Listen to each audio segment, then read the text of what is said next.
बहू का तकिया कलाम। सिद्धि की एक आदत थी। उसे इंग्लिश के शब्दों को अपनी हर बात के बीच में बोलने का बड़ा शौक था, खास तौर से स्टॉप। स्टॉप मम्मी जी, ये क्या कर रही हैं? बिल्कुल स्टॉप हो जाइए। कितनी बार कहा है कि किचन में कुछ भी सामान इधर उधर करने से पहले पूछ लीजिए। अरे क्या स्टॉप स्टॉप करती रहती है। तेरा बस चले तो पूरी दुनिया स्टॉप करा दे। और हाँ, सामान इधर उधर नहीं, मैं बस ये देख रही थी कि चीनी कहाँ है। चाय पीने की तलब थी। स्टॉप मम्मी जी, अब ये मत बोलिए कि आपको ये भी नहीं पता कि किचन में चीनी कहाँ होती है। सास को सिद्धि की बात बिना सर पैर की लगती है। वो उससे बहस नहीं करना चाहती, सो वहां से निकल जाती है। सिद्धि कमरे में। स्टॉप, मैं कहती हूँ बिल्कुल स्टॉप। मैंने कहा बिल्कुल स्टॉप। नहीं करता स्टॉप बिल्कुल। अरे यार, बिजली की वायर जोड़ रहा था, तुमने स्टॉप होने के लिए बोला और ये देखो क्या हुआ, करंट लग गया। अब करंट लगने पर चिल्ला रहा हूँ तो भी स्टॉप। अरे चाहती क्या हो तुम? स्टॉप, मैं क्या चाहती हूँ? अरे अब कैसे स्टॉप हो जाऊं? मेरा मतलब है स्टॉप स्टॉप। सिद्धि फिर चली जाती है सब्जी वाले के पास।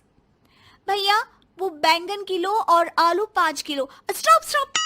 काफी देर होने के बाद भी सिद्धि को उसका सामान नहीं मिलता।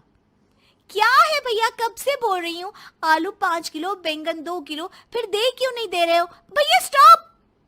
बहन जी, मैं तो 2 मिनट में तोल दूं, लेकिन आप ही तो बोल रही हैं स्टॉप। अब इतनी तो अंग्रेजी हम भी जानते हैं ना कि स्टॉप का मतलब होता है कि रुक जाओ, तो रुक गए भाई।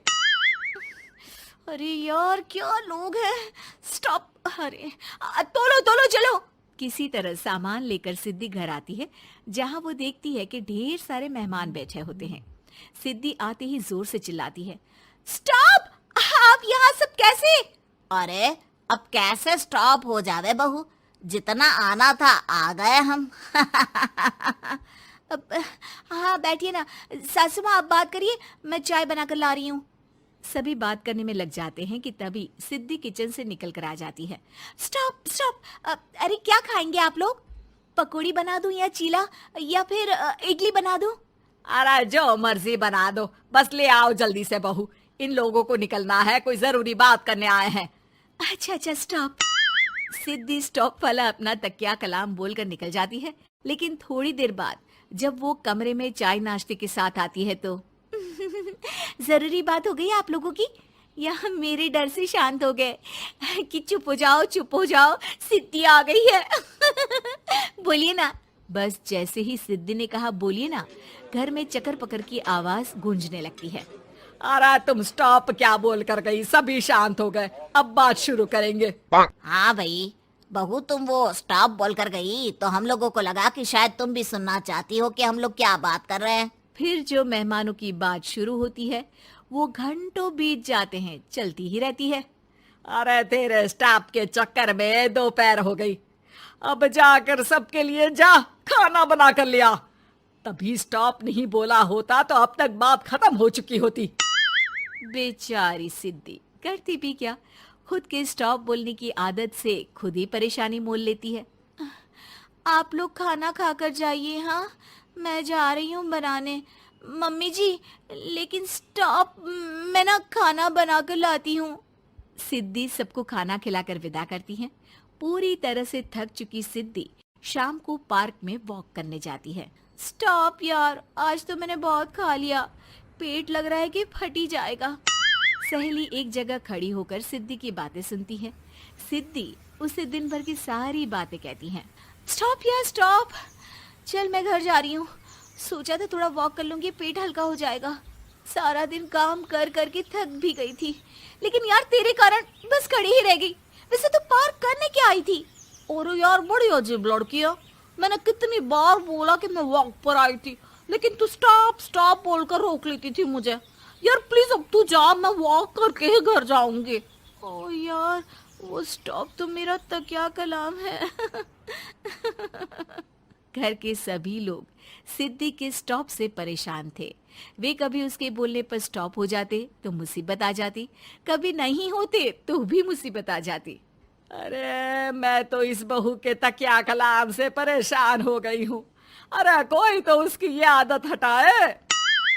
देखो माँ, ये जो आदत होती है ना, जब तक खुद की जान पर न बन जाए आदत छूटती नहीं। अरे उसकी जान पर बनाए उससे हमें क्या, हम लोगों के लिए तो ये परेशानी का कारण बनती ही जा रही है।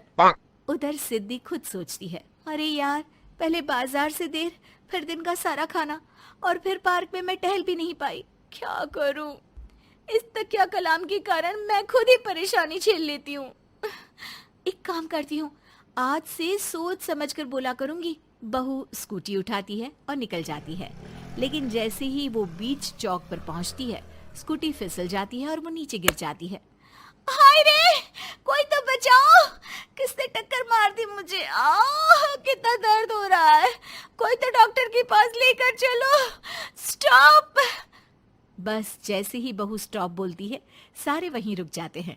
बड़ी घमंडी औरत है, एक तो हम बचा रहे हैं, ऊपर से देखो स्टॉप बोल रही है। स्टॉप! कोई नहीं है क्या इस पूरे शहर में? बहू अपने तकिया कलाम की रट लगा कर रखती है। स्टॉप, कोई है? कोई स्टॉप? लोग उसकी मदद के लिए आगे तो आते हैं, लेकिन जैसे ही उसका तकिया कलाम सुनते हैं, वहां से निकल जाते हैं। तभी कहीं से उसका पति लौट रहा था। वो बीवी को रास्ते में पड़ा देख हैरान रह जाता है। अरे तुम यहाँ, कितनी चोट लगी है तुम्हें? पति आसपास खड़े लोगों पर गुस्सा हो जाता है। आप लोगों को दिखाई नहीं दे रहा कि मेरी बीवी को चोट लगी है? कोई भी नहीं है जो उसे उठाकर बिठा सके? अरे भाई साहब, कोई क्या मदद करे इस महिला की। और इतनी घमंडी है, जब भी न उठाने की कोशिश करो स्टॉप स्टॉप बोल देती है। स्टॉप! ये क्या बोल रहे हैं आप लोग? मैं पिछले आधे घंटे से दर्द सह रही हूँ। स्टॉप! पति समझ जाता है कि मामला क्या है। वो सर पर हाथ रख लेता है, लेकिन जल्दी ही बीवी को डॉक्टर के पास ले जाता है। ओह, इन्हें तो बहुत ज्यादा चोट लगी है। आप लोगों ने इन्हें लाने में कुछ ज्यादा ही देर कर दी है। रुकिए, मैं चेक करता हूँ। डॉक्टर जैसे ही बहू के पास पहुँचता है। हाँ तो मैम, कहाँ चोट लगी है आपको? यहाँ? स्टॉप! डॉक्टर देखते देखते अचानक रुक जाता है। अब भी स्टॉप? अरे नहीं नहीं डॉक्टर साहब, अब तो सपने में भी स्टॉप नहीं बोलूंगी।